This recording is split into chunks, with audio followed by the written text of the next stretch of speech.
Ketika kita punya orang tua yang punya hutang, jadi yang dibahas Nabi itu hutang dulu.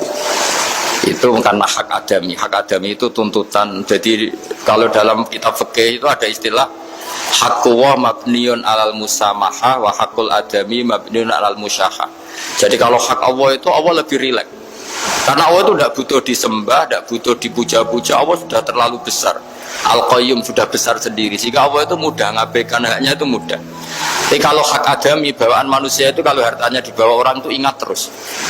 Sehingga harus diselesaikan. Maka Nabi kalau mau mensolatkan jenazah tanya punya utang enggak. Tapi kalau orang itu misalnya enggak sholat atau apa itu Nabi masih ringan.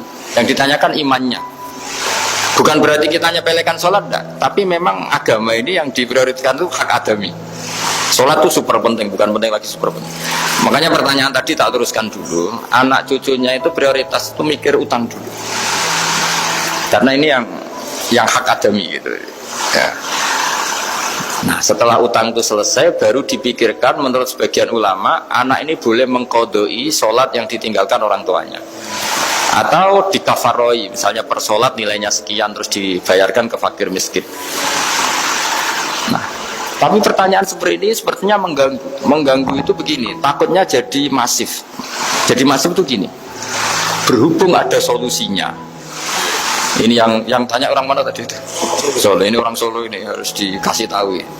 Berhubung ada solusinya, jangan-jangan kita yang kaya.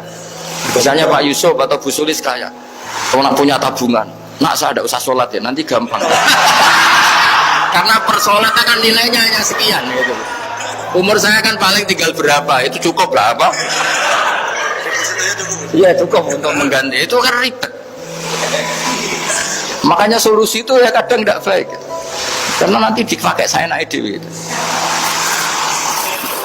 Makanya dulu itu terkenal ada guyonan, seorang kiai ditanya, ini guyonan nyata, Pak Kiai, katanya Kiai itu orang suci, tapi kadang-kadang kok maksiat juga gitu. Si Kiai ini jawabnya ngawur sekali, justru yang boleh maksiat tuh Kiai, kamu nggak boleh. Terus kenapa Pak Kiai? Dia tahu caranya tobat, kamu nggak tahu. Kacau kan? Jadi yang melanggar hukum itu kan yang pakar hukum, tahu itu,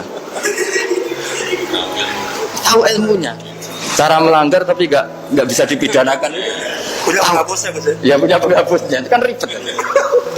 Nah, artinya gini ya, yang orang Solo tadi, kalau kadung terjadi orang tua kita ada sholat, kalau kadung terjadi orang tua kita ada sholat, atau pernah meninggalkan sholat, kita sebagai kiai itu punya cara supaya yang untung tuh fakir miskin. Misalnya kita fatwa dikasih fidyah atau fida atau apa. Tapi ini bukan cara yang jadi solusi, karena takutnya nanti jadi gerakan masif tadi. Gerakan tidak usah sholat diganti, ya itu kan ceribet jadi.